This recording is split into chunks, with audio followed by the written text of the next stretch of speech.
नमस्कार, मैं अखिल शर्मा आप सभी का स्वागत करता हूं डीएनए में। आज हम बात करने जा रहे हैं जम्मू कश्मीर के कल आए विधानसभा के नतीजों के बारे में। हमारे साथ मौजूद हैं आदित्य प्रकाश जी जो डीएनए के जर्नलिस्ट हैं। तो हम सबसे पहले बात करेंगे कि कांग्रेस और एनसी को वहाँ पर बहुमत मिल चुकी है, वो आगे हैं और वो जीत चुके हैं। उसी के साथ वहाँ पर अटकलें लगाई जा रही थी कि वहाँ के जो अलगाववादी नेताएं हैं उनका काफ़ी ज़्यादा इन्फ्लुएंस रहने वाला है।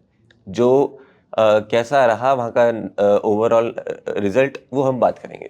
तो आदित्य जी, सबसे पहले तो बताएं कि जो अलगाववादी नेता थे उनका कितना इन्फ्लुएंस रहा वहाँ पर, और क्या वो सही में प्रूवन हो पाया? नहीं। देखिए, जम्मू कश्मीर में जो इस बार का चुनाव था ये ऐतिहासिक चुनाव है जी। अखिल।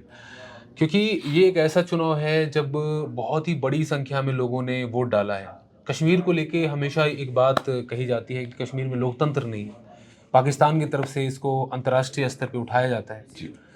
और कश्मीर में लोकतंत्र की बहाली भी हुई है।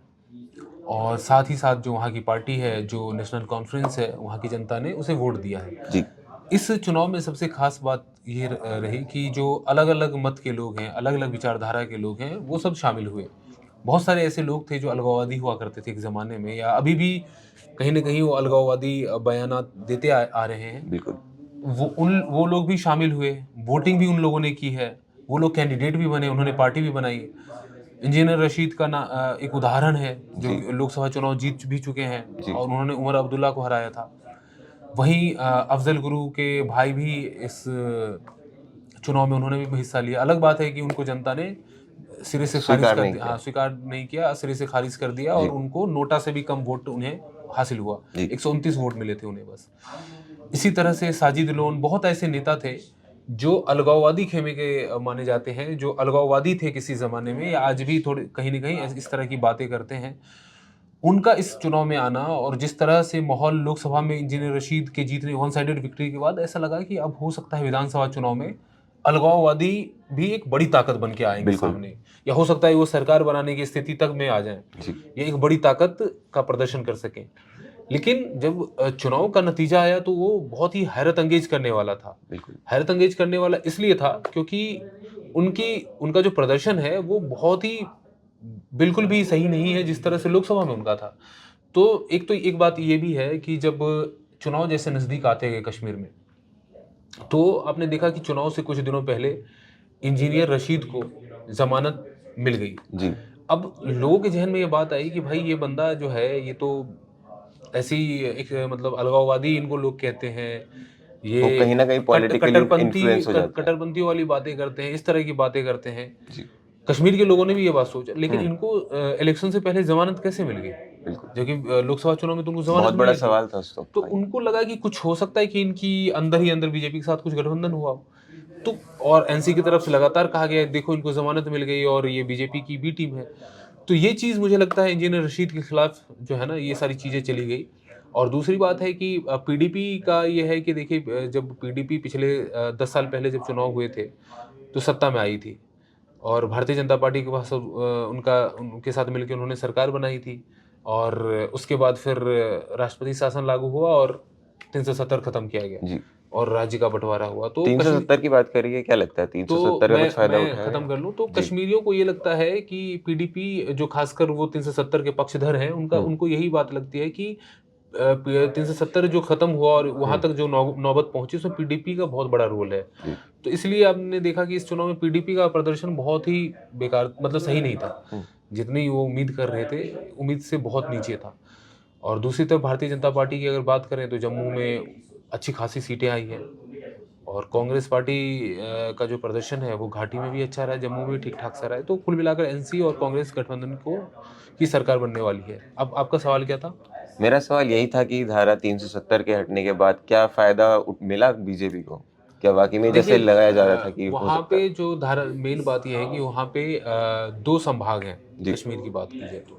आज के टाइम में, पहले तो 3, मतलब ये लद्दाख का अलग इलाका था, लेकिन वो तो अलग यूटी बन चुका है। हम्म। तो 2 संभाग में एक तो घाटी है, जी। जो कश्मीर घाटी है। दूसरा संभाग जो है वो है जम्मू का इलाका। तो जम्मू का जो इलाका है उसकी अगर बात करें तो वहाँ पे भारतीय जनता पार्टी को उसकी सफलता हासिल हुई। कश्मीर में घाटी में तो लोग नहीं करेंगे ना सपोर्ट बीजेपी को, क्योंकि वो तो 370 के ज़्यादातर लोग पक्ष में ही हैं। तो फ़ायदा कहने का मतलब है, आप कह सकते हैं जम्मू में भारतीय जनता पार्टी सबसे ताकतवर पार्टी बन के निकली है, जी। तो कह सकते हैं फ़ायदा हुआ है। और जम्मू में वैसे भी जम्मू जो है वो बीजेपी का गढ़ है। बाकी जो सीटें बीजेपी को अगर वहाँ पे सत्ता में आने के लिए निकालनी थी, वो निकालनी थी घाटी में, जहाँ पे मुश्किल है बीजेपी के लिए फ़िलहाल तो। तो कुल मिलाकर अगर बात करें तो 370 का फ़ायदा सीमित मात्रा में मिला भारतीय जनता पार्टी को। और बाकी जो कश्मीर में अलगाववादी वाला जो फैक्टर रहा कि उनमें स्ट्रेटजी नहीं बना पाए, साथ ही साथ एक मैसेज गया कि ये बीजेपी की इनको छूट दे रही है, जी। जिसकी वजह से उनको वोट नहीं मिला विधानसभा चुनाव में। साथ ही जो अलगाववादी अलग-अलग धड़े थे वो एक साथ नहीं आ पाए, गठबंधन नहीं कर पाए, तो ये एक फैक्टर रहा। बाकी कांग्रेस के लिए सबसे बड़ी ताकत ये थी कि नेशनल कॉन्फ्रेंस के साथ वो लोग गठबंधन में गए, और नेशनल कॉन्फ्रेंस के साथ ये हुआ कि अब किसको चुना जाए। और नेशनल कॉन्फ्रेंस क्या है कि लंबे टाइम से राज्य में है, जी। तो एक वो फैक्टर रहा।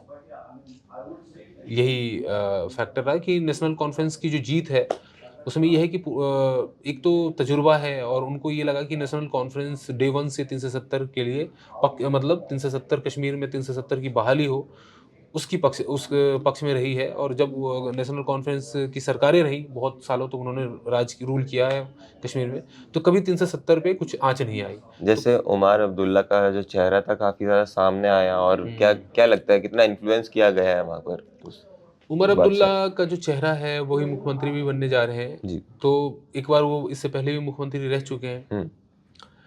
तो मतलब वो ये देखिए कि उमर अब्दुल्ला के लिए सबसे बड़ा जो चैलेंज है कि 2 चीज़ों का है। एक तो ये है कि उन्होंने घोषणा किया है और लगातार केंद्र सरकार से अपील भी कर रहे हैं कि कश्मीर को फिर से राज्य का दर्जा मिले। जी। अभी यूटी है। और दूसरी चीज़ ये है कि 370 की बहाली की बात कर रहे हैं कि फिर से 370 लागू हो। तो देखते हैं कि केंद्र सरकार, क्योंकि 370 तो भारतीय जनता पार्टी का एक बहुत बड़ा मुद्दा है, तो उस पे तो मुझे मुश्किल लग रहा है फिलहाल जो मुश्किल बीजेपी है की ऐसा सरकार यू-टर्न है। लेना उसका। हाँ, जी। लेकिन ये है कि बीच का रास्ता दोनों तरफ से मुझे लग रहा है कि निकाल सकते हैं। जी, आज ही उनका एक बयान आया था जहाँ उन्होंने बोला था कि केंद्र के साथ मिलकर काम करना हुँ। ज़्यादा अच्छा रहेगा हाँ, हाँ। सभी के लिए।